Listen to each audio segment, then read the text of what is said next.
नमस्कार मित्रों, आपके अपने YouTube चैनल में आपका स्वागत है। मित्रों, प्राचीन वेदों में सूर्य को सर्व जगत की आत्मा कहा गया है। समस्त जीवों की आत्माओं का ऊर्जा स्रोत सूर्य देव ही है। सूर्य से ही सृष्टि पर जीवन है। सूर्य का शाब्दिक अर्थ प्रेरक होता है। यह सर्व प्रकाशक, सर्व प्रवर्तक होने से सर्व कल्याणकारी है। यजुर्वेद में कहा गया है, चक्षु सूर्योजायत, अर्थात सूर्य भगवान का नेत्र है। इसीलिए साक्षात भगवान सूर्य की किरणों के माध्यम से समस्त संसार का संचालन करते हैं।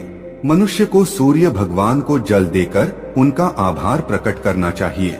यदि नित्य सूर्य को जल देना संभव नहीं है तो व्यक्ति को रविवार के दिन सूर्य देव को जल अवश्य ही देना चाहिए। इससे मनुष्य को सूर्य देव की कृपा प्राप्त होती है। मित्रों, सूर्य इस संपूर्ण सृष्टि के प्रत्येक जीव का आधार है। सूर्य देवता के बिना तो जीवन की कल्पना भी नहीं की जा सकती है। परम तेजस्वी सूर्य देवता की उपासना करने की परंपरा अत्यंत प्राचीन काल से चली आ रही है। सूर्य देवता की पूजा के साथ ही उन्हें अर्घ्य देने का भी प्रचलन है। सूर्य देवता को अर्घ्य देने से मनुष्य के जीवन में कई सकारात्मक और चमत्कारी बदलाव होते हैं।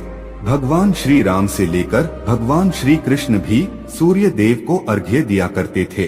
भगवान श्री कृष्ण ने सूर्य देव की महत्ता का वर्णन कई बार किया है। रोज सूर्य देव को जल चढ़ाना एक ऐसा नियम है जो आपकी जिंदगी में बहुत बड़ा बदलाव ला सकता है। सूर्य की शक्ति इतनी अलौकिक है कि इसके बिना ये पूरी धरती तहस नहस हो सकती है। सूर्य देव प्रकाश, सकारात्मकता, इंद्रिय संयम, ऊर्जा आदि के देवता है। अगर आप जीवन में निराश और हताश महसूस कर रहे हैं, आपका मन आपके वश में नहीं है, आपका स्वभाव अत्यंत क्रोधी है, आप अपने काम भाव पर नियंत्रण नहीं कर पा रहे हैं, शरीर में बेचैनी महसूस होती है और आपका मन नकारात्मक विचारों से भरा हुआ है, तो आप सूर्य देव की उपासना अवश्य करें। सूर्य देव को मात्र जल चढ़ाने से आपके सभी संकट दूर हो सकते हैं। संसार की हर परेशानी का हल सूर्य देव के पास ही है। आपकी हर समस्या का समाधान सूर्य को जल अर्पण करने से ही प्राप्त हो सकता है। सूर्य देवता की उपासना करने से आत्मा की शुद्धि होती है और मनोबल बढ़ता है। सूर्योदय के समय सूर्य की किरणों से वातावरण पवित्र और सकारात्मक बन जाता है। यदि प्रतिदिन आप सुबह स्नान करके सूर्य देवता को मंत्रों का उच्चारण करते हुए जल चढ़ाते हैं तो इसके आपको कई फायदे होंगे।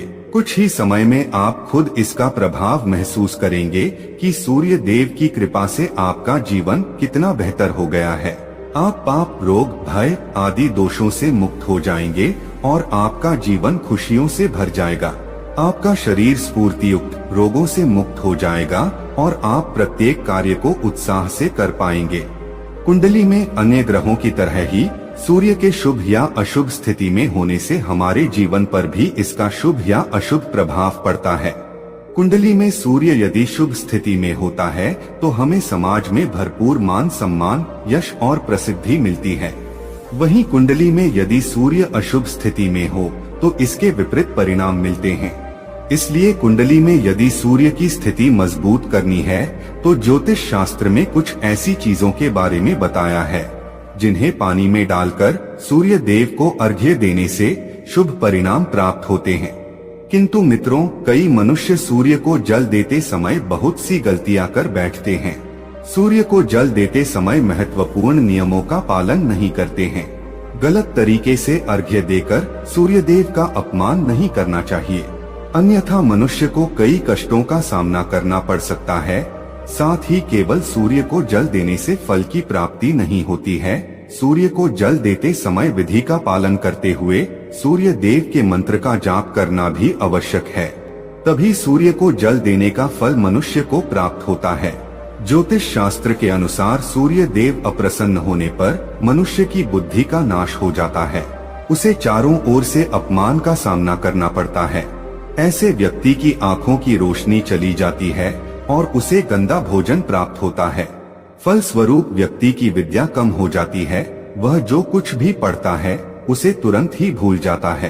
पिता पुत्र में अकारण ही वाद विवाद होने लगता है। सूर्य देवता रूठ जाने पर व्यक्ति पर गलत इल्जाम लगते हैं। और उसके हाथ से अनजाने में कई अपराध हो जाते हैं। इसीलिए व्यक्ति को अनिष्ट कार्य करके सूर्य देव को रुष्ट नहीं करना चाहिए।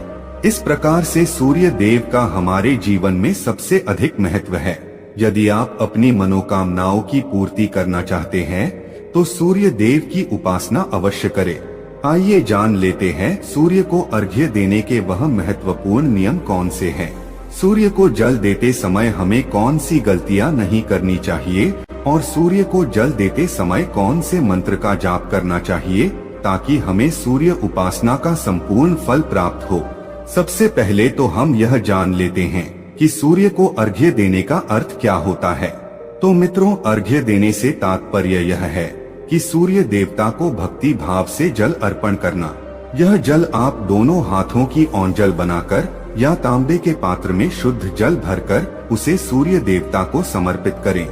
लेकिन ध्यान रहे कि यदि आप हाथों की ओंजल बनाकर सूर्य देवता को अर्घ्य दे रहे हैं तो अपने हाथों की तर्जनी और अंगूठे को एक दूसरे से जोड़कर ना रखें, यानी कि एक दूसरे का स्पर्श ना होने दें। दोनों हाथों के अंगूठों को फैलाकर रखें। यदि हम तर्जनी और अंगूठे को जोड़कर रखते हैं तो यह राक्षसी मुद्रा बन जाती है और इस मुद्रा में सूर्य को अर्घ्य देना अशुभ माना जाता है। यदि आप पात्र में जल भरकर सूर्य देवता को अर्घ्य दे रहे हैं तो भी उस पात्र को दोनों हाथों के अंगूठे का स्पर्श ना हो, इसका ध्यान रखें। अर्घ्य देते समय अपने दोनों हाथों को ऊपर उठाकर पात्र को पकड़े और सिर झुकाकर रखें। सूर्य देवता को अर्घ्य हमेशा सूर्योदय के समय देना चाहिए। उगते हुए सूर्य की उपासना करना हमेशा ही शुभ होता है। सूर्योदय के 2 घंटे बाद अर्घ्य देने का कोई भी औचित्य नहीं होता है। यदि किसी कारणवश आप सूर्योदय के समय अर्घ्य ना दे सके तो 3 बार अर्घ्य देने के बजाय 4 बार अर्घ्य दें और सूर्य देवता से क्षमा मांग लें। इससे दोष कम हो जाता है। सूर्य को जल तांबे के पात्र में ही देना चाहिए। तांबा को सूर्य देव की प्रिय धातु माना गया है।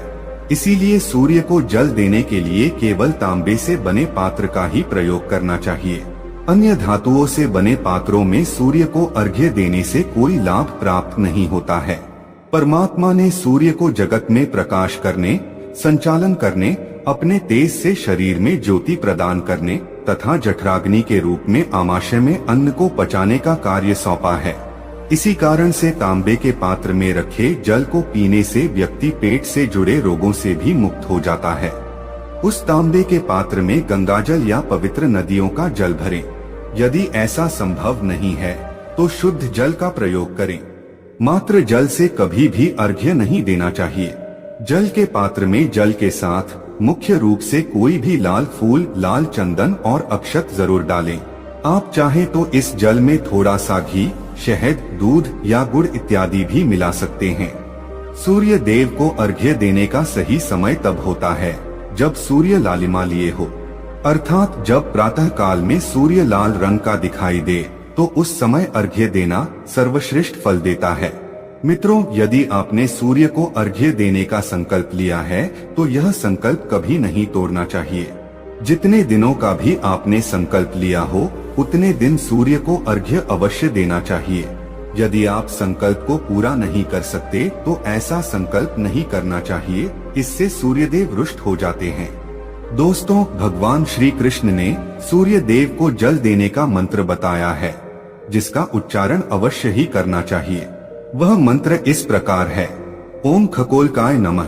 इसके अलावा आप ओम घृणी सूर्याय नमः इस मंत्र का जाप भी कर सकते हैं। इस मंत्र का उच्चारण करके सूर्य को जल देने से दरिद्रता का अंत होता है और व्यक्ति को सुख समृद्धि की प्राप्ति होती है। दोस्तों, सूर्य देव की महिमा अपरंपार है और प्रतिदिन ही हमें उनका आभार मानना चाहिए। परंतु ज्योतिष शास्त्र में मुख्य रूप से रविवार का दिन सूर्य देवता का दिन माना जाता है। इसलिए अपनी कुंडली से सूर्य दोष को दूर करने के लिए आपको रविवार के दिन विशेष रूप से सूर्य देवता का उपवास रखना चाहिए और सूर्य से संबंधित वस्तुओं का दान करना चाहिए।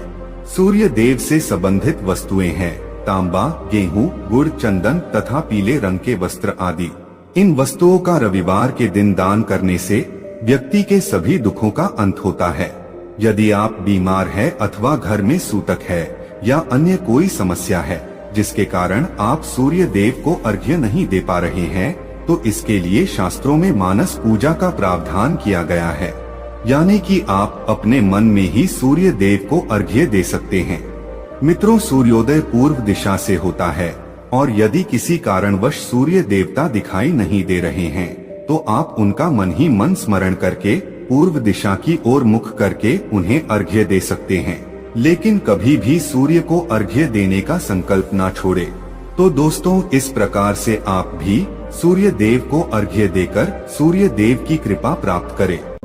तो दोस्तों, यह कहानी आपको कैसी लगी हमें कमेंट सेक्शन में जरूर बताना, और अच्छी लगी हो तो इस चैनल को सब्सक्राइब जरूर कर लेना।